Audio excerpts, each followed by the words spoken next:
Hello and welcome back. We are on the United We Strike Radio Marathon. We have Dinah Everett Schneider. Good evening, Dinah. How are you? Hi, Alan. I'm very well, thank you. How are you? Not too bad. See, I keep saying good evening, but I have to remember that I'm in Ireland and you're in the States, and it's a good day to you rather than a good evening. But listen, you go ahead and do what you have to do, and then I'll catch you probably in about 30 minutes, and then I'll jump in with you and we'll have a chat. Super. Thanks, Alan. All right. Hi, everyone. This is Dinah Everett Schneider, and there's lots to cover today, as always. I want to read you a couple things. The first is the dangers of simplification, which is otherwise known as the normalcy bias. And it goes this way. In this fast-paced world where we're expected to take in more and more, we're quick to use labels to group and organize our thoughts. But as well as the obvious pitfalls of this kind of grouping in our minds, there is also the problem of thinking that we have perceived something correctly when we really haven't. We need to label things for convenience, but in doing so, we limit our understanding. Those guilty of these kinds of rash associations are not only diluting the truth with simplification, but are often completely misrepresenting it. The complexities of most things mean that any simplification label is an all-out misinterpretation. Most concepts are far more complex than one simple observation. Yet people make these kinds of oversimplifications every single day. Just because things are a certain way, you see, people believe that things will always be that way. Perhaps more significantly, in our categorizations, we lose appreciation for the dynamic nature that might be present. In other words, things change. Yet once something has a label, it's incredibly hard to shake that description. Once we've been brainwashed into thinking patriotism is good or religion deserves respect, that is how we see things from then on. People can never be persuaded that they are wrong because they believe that once they have the answer, then they will always be right. Instead, an approach illustrating the nature of change and complexity would be more effective. Showing people that there's more to their observations than their perception is extremely difficult. People's insecurities will make them instinctively defend their perceptions, even though you're not saying that they're wrong, but that nothing is absolute. Nothing is static. We live in a dynamic world, and we are dynamic human beings. Some see admitting that you're wrong as a weakness, an indication that future conclusions from one who admits error cannot be trusted. We talk about them as being a flake or a flip-flop. Yet this is just another example of failure to understand the importance of changing perceptions. Throughout our lives, our perceptions change. All the things you believe today may be very different from what you believed a few years ago. This is why there's a constant political debate about what is right, what is the right way to think. Capitalism, socialism, libertarianism, and all of the flavors in between. Really, there's only one truth, and that is that our perceptions will change. So how can we settle on one particular idealism when tomorrow it brings up unforeseen issues that cause us, should we be honest, to reassess our certainty in it? This is why politics cannot be run on ideals alone. People's ideals will always change. Even what could be considered the correct ideal will be changed by its environment or other external influences. Simply put, we will never all agree to agree. So that is why politics is not an effective way to run our world at its core. At its very essence, it fails fundamentally in its purpose of deciding what is right for us, for two reasons. First, it's based on perceptions, and secondly, it does not take into account the nature of change. There's a mathematical formula behind America's decline, and America is declining. A new record was shattered in October 2013 when they raised the debt ceiling.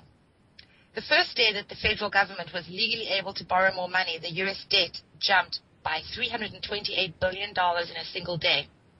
The previous single-day increase record of $238 billion was set 2 years prior. The total federal debt now exceeds $17 trillion, according to the Treasury Department figures.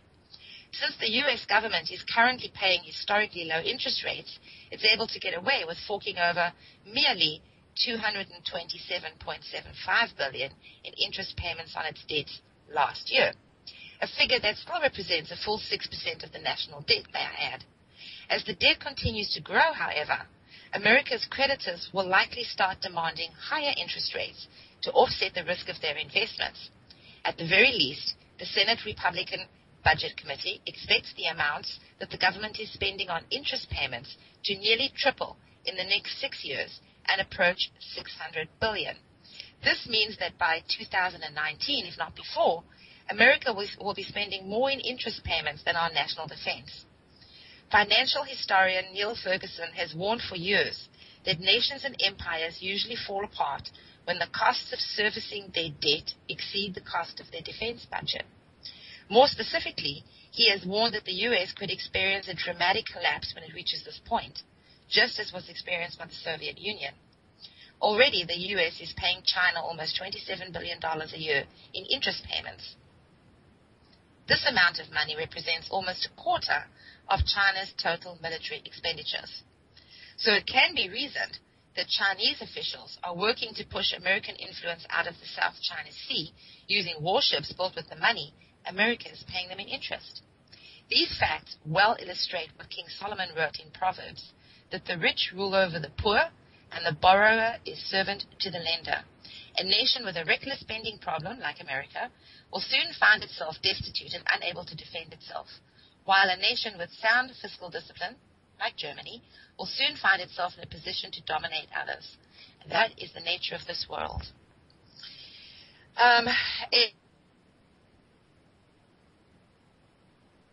U.S. Judicial Watch released its 2013 list of Washington's 10 most wanted corrupt politicians.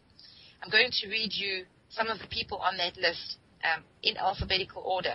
Would be the Speaker of the House, John Boehner, the CIA Director, John Brennan, Senator Saxby Chambliss, former Secretary of State Hillary Clinton, Attorney General Eric Holder, former IRS Commissioner Stephen T. Miller, and former IRS official Lois Lerner, former DHS Secretary Janet Napolitano, President Barack Obama, Senator Harry Reid, Health Secretary Kathleen Sebelius.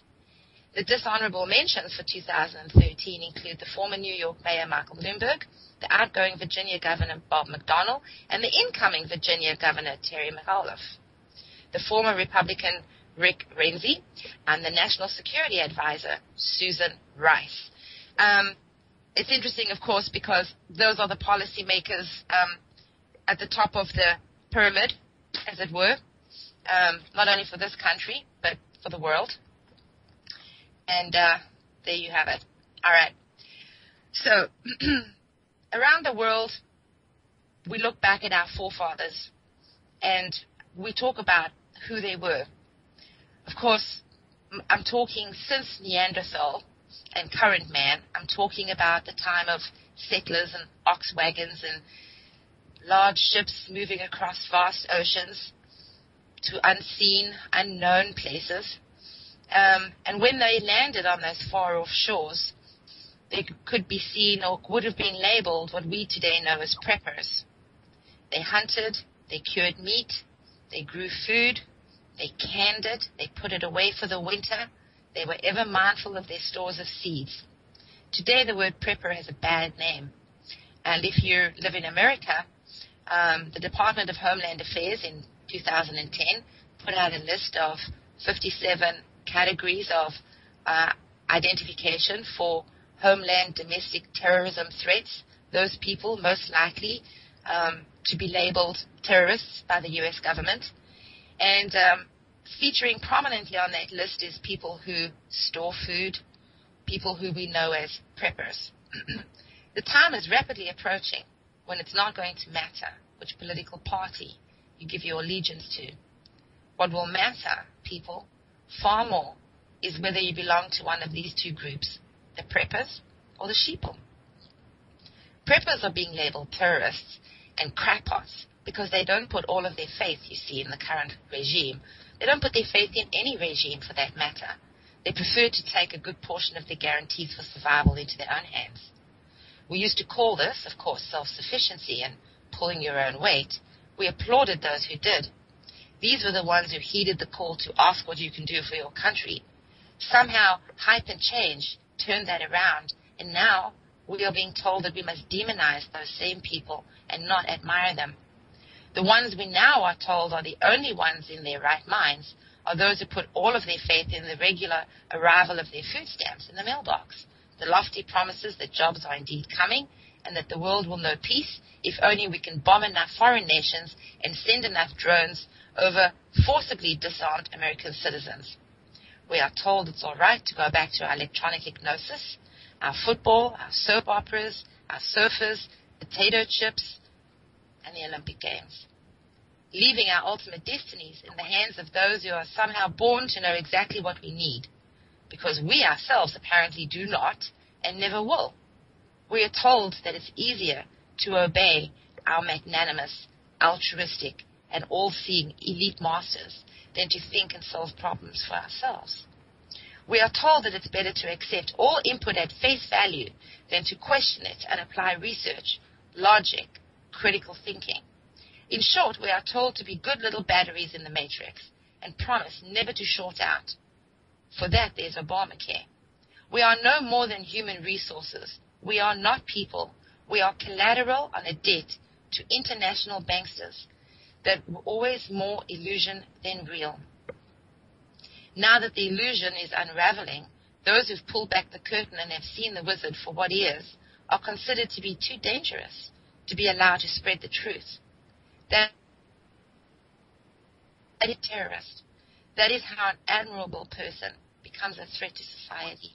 You simply need to think for yourself. You need to question authority. You need to ask why. Don't comply. This is what our forefathers suggested, and the founding fathers too. Do some independent research, and suddenly you will find that you are in rapid danger to society as a whole. You're a candidate for the FEMA rehabilitation camps. Heaven forbid that you have suggestions of reinstituting past practices proven over time to be wise that actually work, like stockpiling some food, saving seeds, being good to your neighbor, being ethical at school. The motto of the day is ever to be hope and change, or forward, or whatever other political slogan our socialist web pages and organs are currently churning out. It's preposterous. It's doublespeak. It's the official national language. And where we live, it's always to remain 1984. Never mind what we ourselves do. Just do as we say, and you'll be safe forever. The fate of those wishing to be free from the matrix is not that they will be alone ever after, but that they will never be left alone at all and will be constantly sought out and targeted for persecution and destruction. There will be no survival unless they fight for their freedom and earn it through blood, sweat, and tears. See, there's nothing more powerful than an idea whose time has come. But an idea worth its salt is going to meet with immediate and strong opposition from those who wear the mask of the Lamb to hide the visage of the dragon that lies behind. Forward is not always the right direction. Sometimes the past shows us what works best. Change should be questioned by asking in which direction. Hope is fine, but what exactly is it that you are hoping for, and how will you achieve it? More importantly, what will be the cost? Will you sell your soul for what glitters only until it rusts?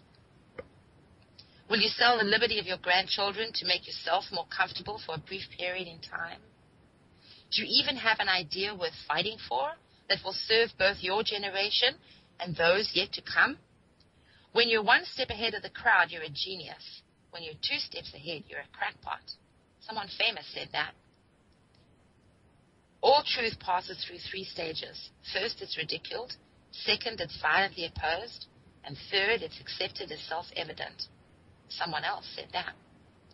We have in our world those who might accurately be labeled professional do-gooders. While it's not wrong to want to do good in the world, it's certainly wrong to want to force a choice, whether it be personal or authoritarian, on all others. It dehumanizes the individual and robs him or her of their agency to choose to comply willingly, which is always to be desired and much more effective in the achieving of the stated end of the goal. But sadly, there are those who believe the ends justify the means. Collateral damage to them is expected and even encouraged. There's a category in the business portfolio of the U.S. Incorporated called collateral damage. Sadly, that list is growing. What means the bombing of a building and blaming it on a fabled enemy or unseen specter when the goal is to bring on world peace? What meaning has a little hypocrisy and applied psychosis when you want to ultimately serve mankind? How insignificant is the lie that might lead to a surviving remnant who will willingly, indeed blindly, pledge their allegiance to your cause just for the opportunity to belong to something they see as more important than the whole of mankind?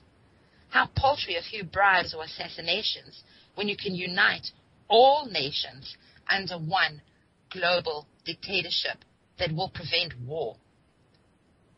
Martin Luther King said nothing in the world is more dangerous than sincere ignorance and conscientious stupidity. I proudly call myself an independent thinker. I accept the label of agitator. Every good washing machine needs a good agitator. My motto is making people think against their will. In some ways, it's kind of hypocritical. I'm going to move on. Author Michael Parenti, I love his work, and if you haven't read anything by him, please do. He illustrates our world today with profound clarity, and he says that the U.S. global policy around the world is not inept or driven by mistaken presumptions. Michael argues that the U.S. foreign policy is rational, successful, and consistent. It just does not serve the interests of the people and the countries that it goes to, nor the interests of the American people. The goals of the U.S. foreign policy is to support all those countries' leaders and the movements that welcome in the multinational corporate investors, that open up their land, their labor, their markets, their natural resources to the appropriation and exploitation by those rich people. The other goal of U.S. policy, or the other side of the same goal, is to obliterate and undermine any leader, political movement, or nation that tries to develop its own land, labor, resources for itself that are self-defining and self-developing. These countries are demonized. Their leaders are demonized. Americans are told that they are a mortal threat to our safety and security, and therefore they have to be done in. And that is the consistent policy of the U.S. You see that with the Middle East. You saw it with Egypt. We're going to see it in Africa. We've seen it in Libya. We're going to continue to see it there. This is under the guise of these humanitarian efforts and this mythical global war on terror. The Middle East war on terror is about the supposedly super mighty military with untold resources against a rebel alliance with a mysterious, more than decade-long bottomless supply of resources. It's many things to many people, but it's also about two pipelines. The now complete Caspian Sea oil and natural gas pipeline to China and the points in between, and the heroin pipeline to developed countries in the West, particularly the US of A. This continuing vagueness of the Afghan conflict and the occupation in the Middle East, this agitation for war, which is crossing to Africa, should consume your curiosity. All right. Let's go back to America. Let's talk about America, because what happens in America seems to corrupt the rest of the world. Our employment is 37.4%. Don't let the official numbers fool you. The think tanks have pegged the numbers at 37.4 effective immediately. The underemployment is at 41% plus.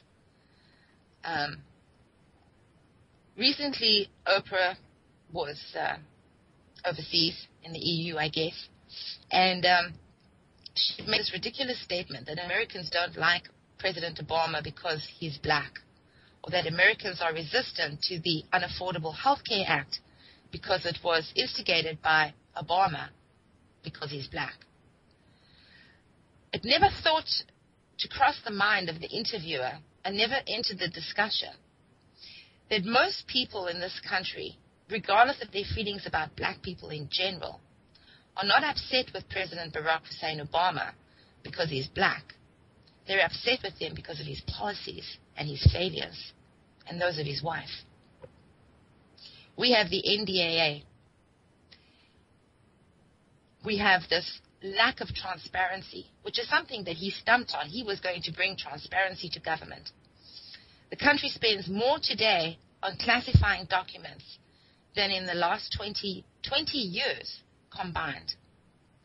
He's also misrepresented GMOs. He stumped to make GMO labeling mandatory. The second he became their president, he rolled out the red carpet to Monsanto, who now heads up the FDA, the EPA, and the CDC under various guises, not to mention the Supreme Court. He misrepresented and lied about the Unaffordable Health Care Act. There's the issue of his eligibility, which is compelling. Michelle Obama was going to stand for military families. That's what she said, going into the White House. She's done anything but. Later in the show, I'll get to a few things to do with Michelle Obama. But here are a few things that she started. And the prevailing mentality in the White House is that these are photo ops. So our tax dollars have gone to initiate the following programs and initiatives: Joining Forces, Veterans Initiative, Wellness Initiative, Health Initiative, Garden Initiative, Veterans Program, and the Breastfeeding Initiative. Like I said, I'll get to a little more of that later in the program, in the second segment. Global warming has become Obama's climate change. Nowhere is he mentioning chemtrails, of course. More than half of U.S. counties haven't recovered from this recession. How could they? The recession is in full swing, despite what mainstream media is saying.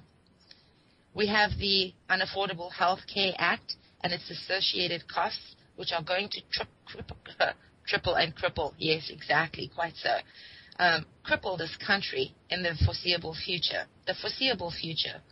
Certainly in my lifetime, I will be crippled by this. But I refuse to comply. I will not be signing up for it. And there are legal loopholes that will allow you to enforce your right to not comply with the Unaffordable Health Care Act, which is a mandate. And the only way that it was approved by the Supreme Court was when they announced and confirmed that it was a tax. And in there lies the rub, because that makes it illegal. So Obama can talk about his power and his pen and the fact that he has a cell phone that he's going to reach out to the free world with.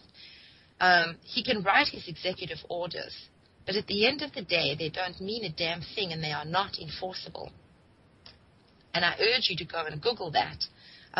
Go on Wikipedia executive orders and have a look what it says. Then we come to this Trans-Pacific Partnership, which is Obama's secret trade agreement. And there's all sorts of interesting and quite scary things to know about this. And so I urge people to go to this website, www.stoptpp.org, and another website, www.exposethetpp.org. All right. Then we come to our veterans. Those of you who listen to my show know that I talk about veterans often. There's a soft spot in my heart for them. Anyone who wants to know how Obamacare is going to pan out needs only talk to veterans about how veteran healthcare and the VA system has stood by its veterans or not. 22 veterans a day die in this country. More veterans have died on the soil of America than have died in all recent wars. The average claim for veteran benefits takes more than half a year to be processed. Half a year. The Department of Veterans Affairs has a backlog of more than 500,000 overdue claims for benefits that are at least 125 days old. These are sick people. Some of them need urgent care. They have been waiting for 125 days. A significant percentage of them will die before they are seen. Welcome to Obamacare. All right. I think I'm going to leave that alone. I actually talked about it in my show last week.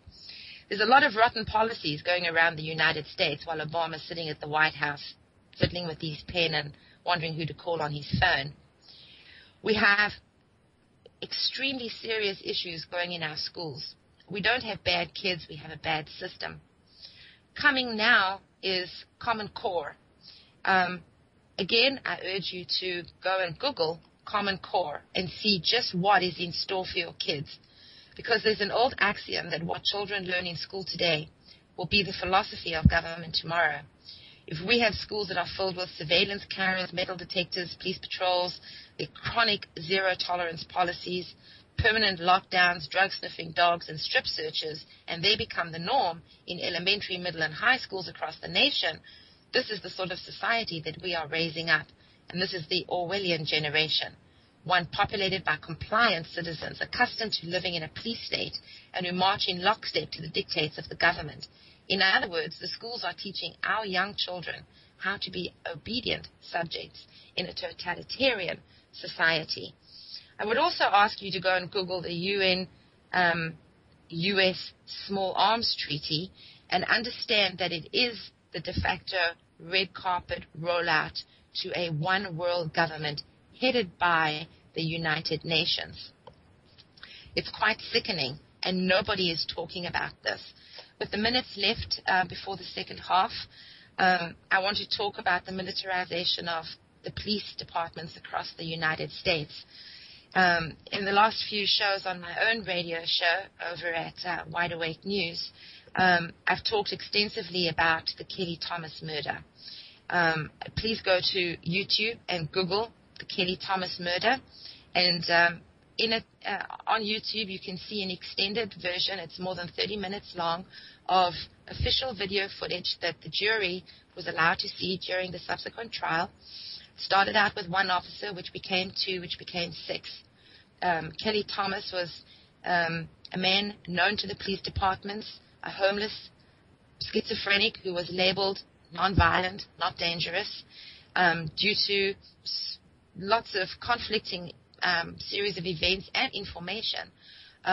He found himself on the street one night on the receiving end of an extremely, extremely vicious beating by the Fullerton, California Police Department, a beating that left him brain dead on the sidewalk. When the paramedics arrived, they were instructed to take a look at one of the policemen's concrete bleeding elbows, the result of his elbow coming in contact with some concrete, and only once he had completed that task was he directed to Kelly Thomas, who subsequently in the autopsy report it is shown that at that time he was already brain dead.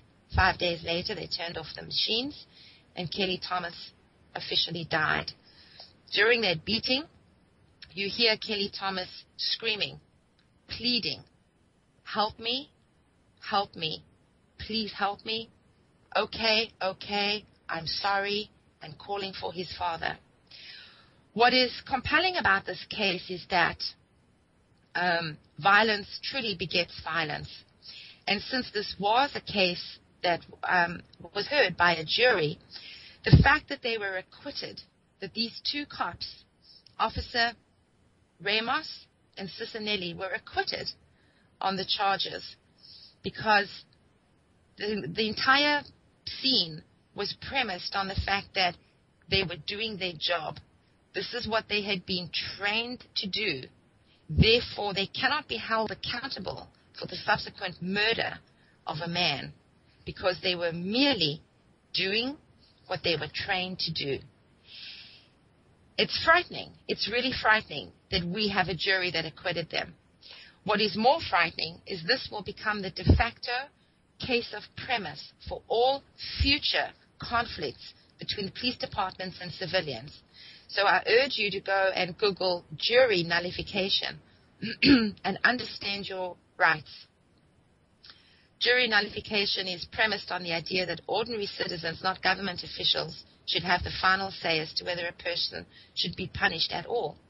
And it's very important that more and more people in society not only understand the ramifications of jury nullification, no victim, no crime, but that they volunteer for jury duty and volunteer to help inform others, because there is a predatory nature afoot across the United States, and those are the police departments, who have been utterly radicalized, militarized.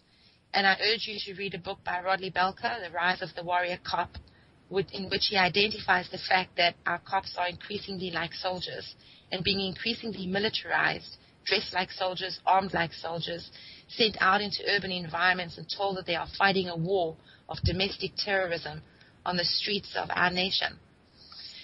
On that note, I think I've effectively covered more than my time slot.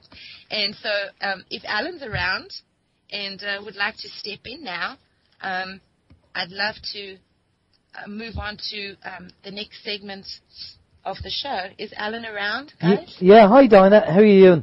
I was good. just listening to what you were talking about there. It's horrific to say that this is going on. I mean, George Orwell would be very pleased with what he can see, you know, what's happening now. I've been watching a few videos in the States of what's going on. Besides the kids being, you know, even if the children in school ask a question or they question something, they're saying they've got some kind of deficiency and they're stuck on Ritalin straight away. Now, the other video I seen was that there was 2 police officers on a school bus. I don't know whether you've seen this. And he was a young teenager, probably about 14, and he was just in a strop, as teenagers do, and he was refusing to get off the bus. And they start manhandling the child off the bus, and they actually broke his arm. And that, honestly, Alan, that's minor compared to the extreme violence that we have seen escalating across the nation. And, you know, again, if the Kenny Thomas case was an isolated incident, if the rectal probes on the side of the street where cops are pulling cars over, forcing them to stop, and then instigating rectal probes, cervical probes of people on the side of the road, if these were merely a one-off incident, we could go, okay, these are rogue cops. This is an extreme circumstance. Perhaps there were mitigating factors, but these are not. These are becoming the poster cases for what is happening in every state across the nation to many, many people. And you have to wonder at a society that will accept this behavior from an authoritarian group of people that have been tasked with keeping the peace. They are not peacekeepers. No. People need to understand that your everyday American citizen over the age of 21 has more legal authority on the street than a policeman does. The sheriff is the law of the land. The police do not work for we the people. The police are code enforcers. They merely enforce the statutory codes of the corporate infrastructure in Washington, D.C. And I'm constantly boggled at how many Americans have absolutely no idea of that. And they seem to find it charming that someone, myself, who was born in a different country, will say to them, "Did you know?" And they look at me with mild amusement. And then they come back to me and they say, you know, I Googled that and I researched that, and who would have known? Why were we never told this? I never learned this at school. Well, you're not going to learn it. We say this over here in Ireland the same way. You know, ignorance is bliss, and if you're ignorant of the law and your rights, then you don't have any rights. It's that kind of simple. Now, what people have to understand is there's common law, and then there's positive law. Common law is natural law, and you have positive law. Positive law is legislation. All these bills that are passed and all these laws. Now, there's a maximum in law that says that consent creates the law. So, if you don't consent to it, technically it doesn't apply to you. And, you know, there was an interview I was watching with a chap called Carl Lentz, and he was saying that if he goes to court or he's summoned to court, which is an invitation to court, he would go to the judge. He'd say to the judge, well, look, judge, I'm a human being, flesh and blood man.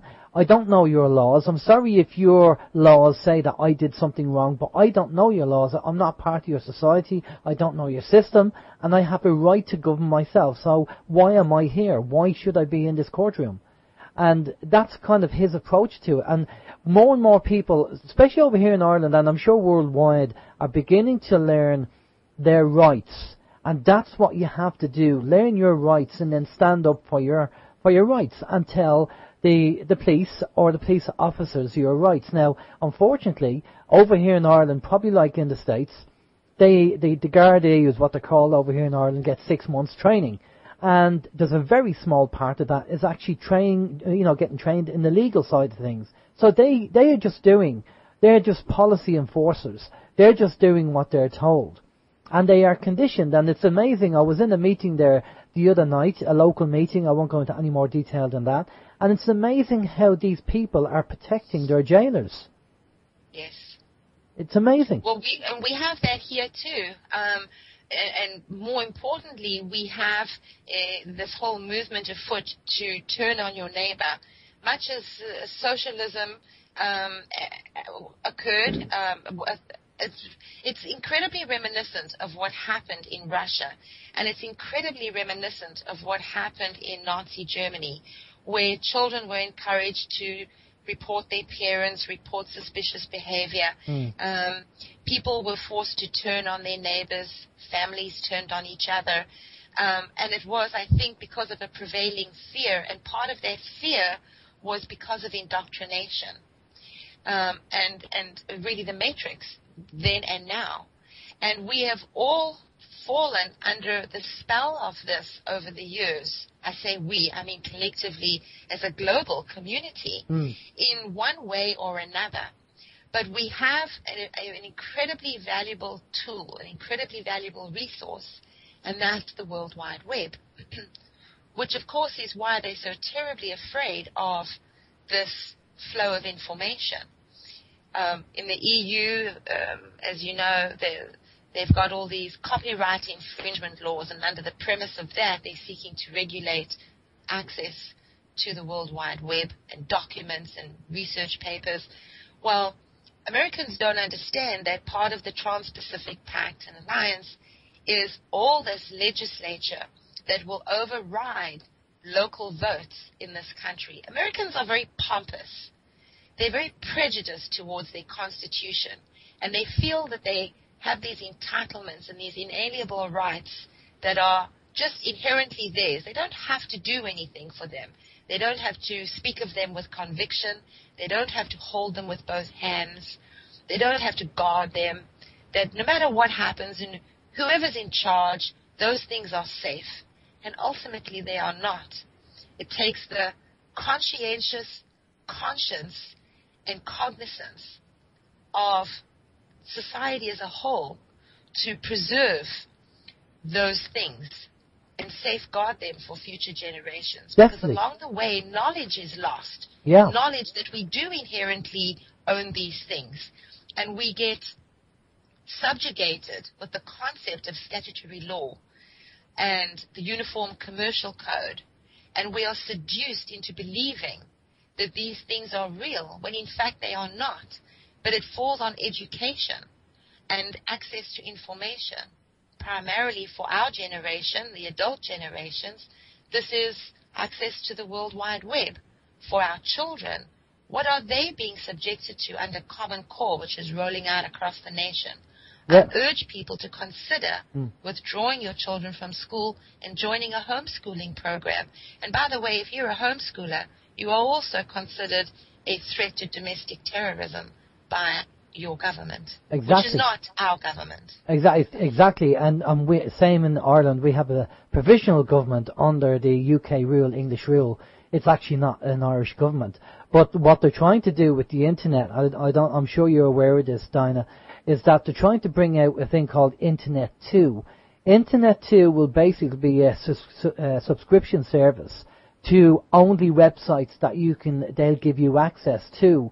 And if you want to set up a website, you'd have to send an application into your local county council to get approval to set up a website. This is the level of control that they want to take on the internet, because, you know, when the internet first rolled out, when they start using, you know, the internet started to be viable for people to log into and use, they were going to use that as propaganda, a way to push their propaganda, but it backfired on them, and big time, because people are now, you know, talking, sharing information globally.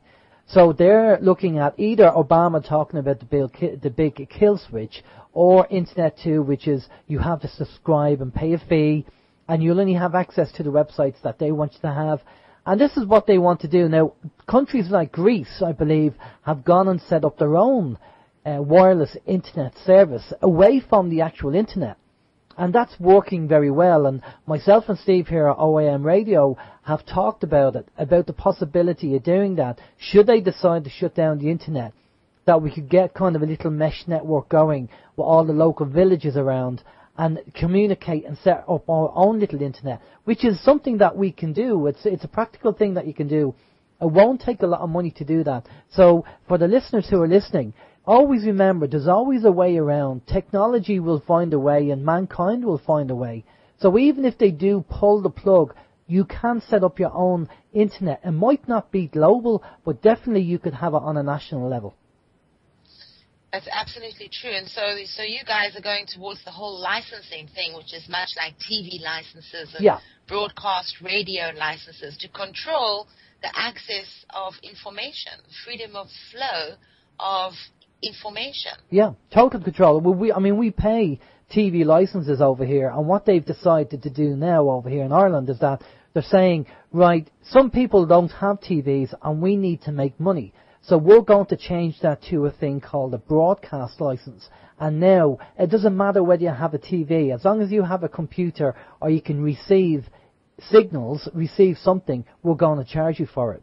That's how bad it's getting. That's interesting, because if you go and you read the UN Charter, and there are many other documents on the UN website, in fact, it talks extensively about human rights to freedom of expression, human rights to self-evolution, then the human right to free education, to the access of information. And, of course, the UN Charter was written long time ago. And I find it to be, having read it, when you read it, if you just empty your mind and you read it, it's a beautiful document. But it's inherently flawed. And, of course, the irony is that it's inherently flawed because it cannot be upheld, and nor has it ever been upheld. So the double speak and the innuendo under which we as a global community function, and some countries far more so than others, it's sad. It's really sad. And what makes it so much more sad is that so many people don't know. They truly believe that there's this one paradigm and we all live in it. The problem is, even when you present them with the evidence, which is what I do, I don't deal in conspiracy theories. I deal with facts. I deal with evidence. And when you show them the evidence, they are so preconditioned to society. They still don't believe it. And it's amazing when you see it, when I'm talking to people. And I had this again, the meeting that I had the other night was waking people up to the fact that Wi-Fi in schools and Wi-Fi and wireless technology is dangerous. Anything over 300 megahertz is dangerous. Now, I don't know whether you're aware of this, Dinah, but when I approached my local school and told them about this, they start quoting, well, our government said that it's safe. So I approached the government. I went straight to the government and I said, I want to know what information you're using to tell people it's safe and who the expert group is. Now, I'm going to say this kind of quickly. I'm not going to take a lot of time with it. But basically, the World Health Organization, which is predominantly made up of American scientists, but the chairman of that group was a chap called Dr. Michael Rapiccioli. Now, he was hired by the World Health Organization as a spokesman to do a report to say that wireless technology was safe. He did that, the report went out worldwide, and then the World Health Organization found out that he was double jobbing. He was a consultant for the communications industry as well, and they sacked them. But because the report had already gone out, they would have had egg on their face, so they started applying deniability. Now, they did issue a top-secret report only for a few people to see, stating the fact that wireless technology caused over 600 different types of illnesses.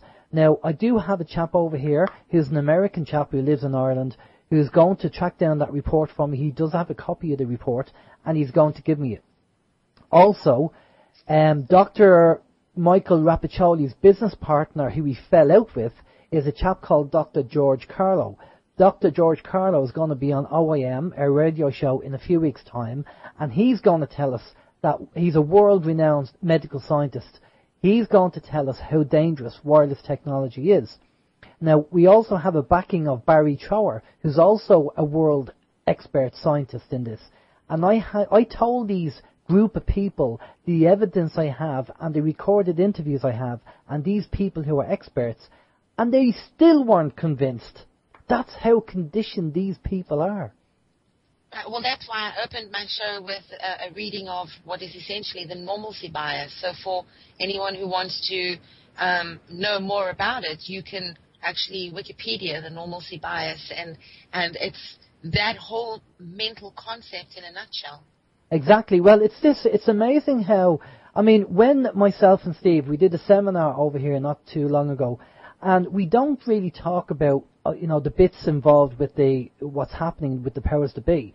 We talk about the psychology of people's defending their belief system, and Mike Pazio, who's going to be on our show as well, Mike Pazio talks about this. Now, we call it a fluid belief system, because a fluid belief system, you take the ego out, because it's always the ego that's going to defend the belief system. So what the listeners have to do is, if somebody questions what you believe and you're defending it, that means you have a belief system, right? And you're defending it. Ideally, what you need to be able to do is go, right, as Aristotle says, the mark of an educated mind is to be able to entertain a thought without accepting it. So don't turn around and just, tell people that they're wrong, or, the information is wrong. You can say to yourself, right, I don't really know enough about that. I'm going to go off and research it. And when I find out more about it, I can then make my mind up about whether it's true or not. But too many people, and I'm going to be very blunt with this, too many people have an opinion, but their opinion is backed up with nothing. And it's a saying, and I know this might sound very crude, but it's very straight to the point. Opinions are like arseholes. Everybody has one. Okay? Right. So, at the end of the day, if somebody comes up to me and gives me their opinion, I will say to them, what are you basing that on? Because if they say, well, I've seen something on TV, I'll just say, go away and don't deny me, because knowledge gives you choice, ignorance doesn't. And if they can't be bothered to go and do the research and they just give me their opinion. See, a lot of people are fundamentally, let's say, I won't say lazy, but sometimes they make an assumption and then they'll argue the point on an assumption, which you can't do, No, you can't. And I'm looking at the clicker over here and I see that I'm about out of time. So I'm going to end here, and I hope that you guys found this interesting. Time always seems to rush relentlessly ahead. Please don't forget that you can send me an email anytime to canarychronicles@outlook.com, and I will see you guys next week, and I'll see you in the chat room while this is playing. Because you got the power.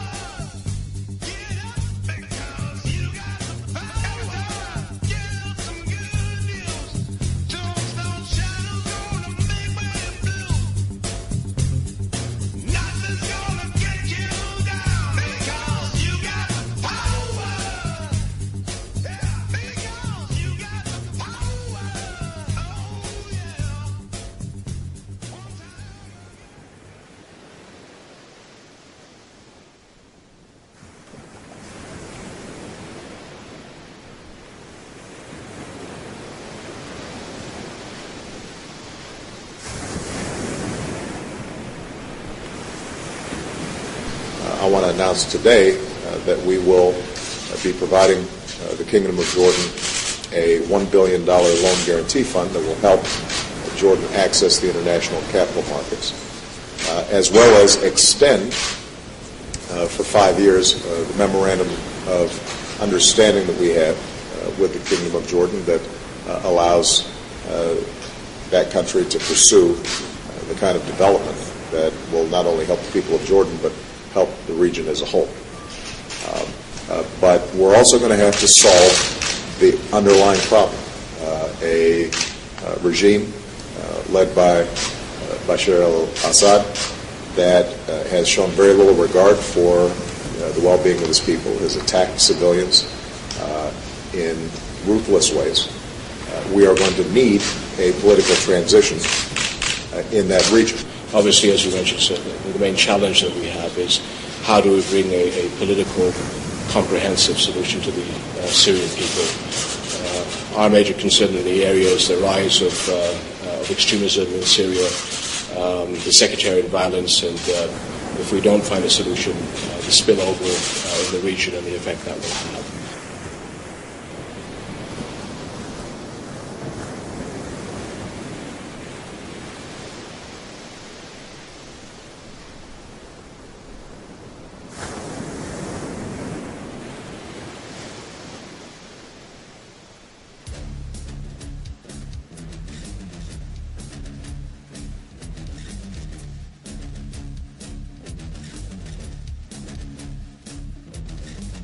You have been allocated zero surface water for the next year, yes? That's correct. Mark Borba is making tough choices for the coming year, tougher than he's ever had to make on his 11,000-acre farm. California grows 100% of the processing tomatoes in the nation. And how many tomatoes will you grow this year here? Well, there'll be nothing planted. Zero. For the first time in history, the California Water Project, a system of canals and reservoirs providing water to 2/3 of the people here, set its allocation for all of them, city and farm alike, to zero. People are going to feel this at the grocery store eventually, yes? Well, I think so. You know, California is a major supplier of many of the crops that I grow. Lettuce, garlic, onions, processing tomatoes, almonds. Borba Farm gets its water from 500 miles north, from reservoirs filled with rain and snow. This year, they are way below normal. What water there is reserved to maintain endangered species, salmon runs, bird and plant habitats in the Sacramento River Delta. What's difficult are the inputs that are so essential being subjected to kind of arbitrary governmental regulation. The government, say farmers, has authority to release more water, but with so many federal and state agencies involved, nothing happens. They want President Obama to break the logjam, directing agencies to let the water flow. For anyone to believe that this devastation is only related to a single season of drought would be untrue. Borba is holding on with the water he has, well water or allocations from previous years. Almond trees must be watered or the loss unrecoverable. He also uses a very expensive yet efficient drip system on the crops he is growing. Still, he expects to cut his hiring this year by 1/3. Still, it can get worse. If the drought goes on, what is tough this year will become devastating.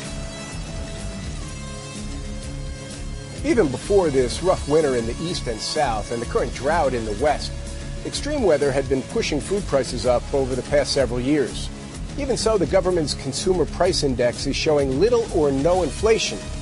Well, try telling that to shoppers in the supermarket checkout line. Here's Michelle Miller.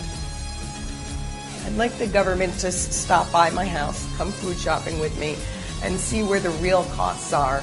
Writer Jen Singer, mother of 2 teenage boys, wrestles with her grocery list every week to keep the household budget from getting away from her. We go through one of these every couple days. It's a big part of my take-home pay. An apple a day, can't afford it at these prices. Save 90 cents. It's not her imagination. While the government says prices are up 6.4% since 2011, chicken is up 18.4%, ground beef up 16.8%, and bacon has skyrocketed up 22.8%. Oh my God. Making it a holiday when it's on sale. Bacon for $3. Things that are going up in price are the things that I absolutely need to buy. It's the meat, it's the milk, it's the eggs. and it's getting out of hand. $8.32 for this. Convergex market strategist Nick Foley. Moms can really tell the government a lot about inflation. Food inflation is far greater than the government thinks it is. But the big problem for families, wages are not budging. If my income isn't going up, how am I going to keep up with inflation? Median income is up only 1% a year. For Singer, that makes it hard to save for college tuition, which has been rising 6 to 8% every year for 5 decades. The price of college is terrifying. And so we're looking at cheaper schools or scholarships, I hope. Run faster in track. That would really help me out a lot. Many are concerned that while economists paint a benign picture, middle-class families are quietly struggling. The disconnect is severe because it's the economists that make policy, but it's the people that have to live with the outcome of that policy, and that disconnect is growing to the point where I think it has to break soon. Despite a president that campaigns on a new direction for the U.S., some Americans are still skeptical about their futures. It should be better. I think that President Obama should figure out better ways to improve the U.S. economy. According to a Marist McClatchy poll, 8 out of 10 Americans think upward mobility is harder compared to previous generations. More Americans say the economy works against them to maintain a moderate standard of living. Experts say politicians' efforts to focus on the middle class are failing. Middle class, I don't like that term actually, because who you're excluding? What about, is there a working class? Are there the poor? The working poor?